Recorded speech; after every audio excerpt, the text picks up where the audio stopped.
Don't forget to subscribe and leave a comment on this video saying I subscribed. Let's get into it.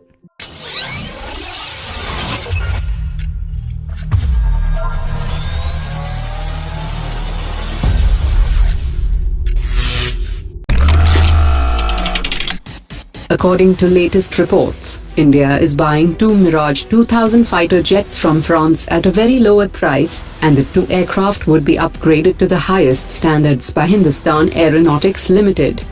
According to sources, France is offering the aircraft at 16 crore rupees per aircraft, and the cost of transporting the aircraft to India would be around 1 million euros. Each Mirage 2000 fighter jets procured by India has a lifespan of 20 years left in them, and are being procured at the request of Indian Air Force, which needs the aircraft for the conversion training of its pilots, before new pilots moved to Mirage 2000 squadrons. The aircraft would also help in utilizing the upgrade kits that had been ordered during the Mirage 2000 upgrade contract with France, and the two Mirage fighter jets coming from France would help in making up the fleet strength back to 51. India is also getting a fleet of 32 Jaguars, which are supposed to be used as spares to support the current fleet of fighter jets operated by India. According to latest media reports, serious concerns have been raised due to the delays in production of Su-30 fighter jets by Hindustan Aeronautics Limited.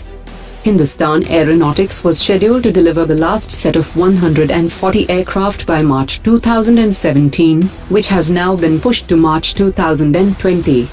Hindustan Aeronautics directly bought some fighters from Russia and delivered them to the Indian Air Force to bridge the gap in the deliveries. Hindustan Aeronautics assembles the Su-30 aircraft from knockdown kits that are imported from Russia, and it cannot manufacture the aircraft on its own.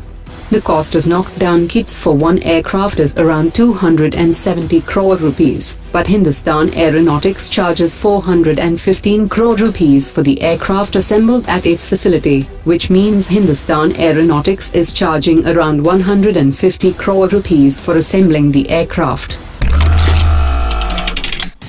The Indian Army Chief has started his 6-day official visit to Russia, with an aim to enhance military cooperation between the two sides. The Indian Army is looking to procure 1,770 future-ready combat vehicles to replace its T-72 tanks, in which the Russian T-14 is a key contender, and the deal is likely to have a price tag of over $4.5 billion.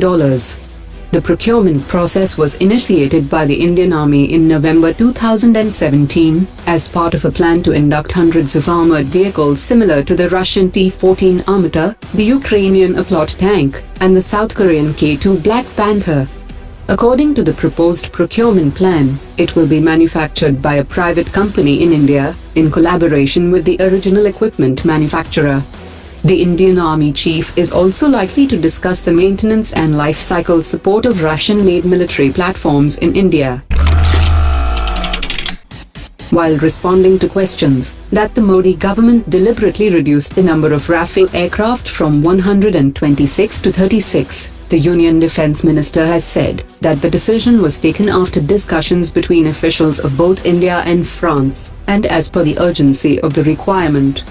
The Defence Minister has said that the reason for Hindustan Aeronautics being excluded from the Rafale deal should be asked to the former government, as the negotiations between Hindustan Aeronautics and Dassault Aviation took place during the tenure of the previous government. According to latest reports, the Agni-5 is expected to be inducted into the Strategic Forces Command after one last test, which could take place in October. The Agni-5 has been tested 6 times, and India is reportedly working to develop MIRV technology for the system. Earlier today, the Indian Air Force conducted air exercises, and the visuals were spectacular. Indian Air Force celebrates 86 years on 8th October, and the Special Forces unit of the Indian Air Force was formed in September 2004, and it currently has a strength of about 1,080 personnel. With India and Vietnam elevating their ties to a comprehensive strategic partnership, the Coast Guards of the two countries are scheduled to have a joint exercise on 4th October. Vietnam's Coast Guard ship CSP-8001 is arriving in Chennai on the 2nd of October for professional interaction and participating in the joint exercise. India and Uzbekistan has signed 17 agreements across all possible sectors including defense training, besides agreeing for joint partnership in defense industry, as India looks to fully realize its strategic partnerships in the region, where China has made inroads by taking advantage of its geographical contiguity.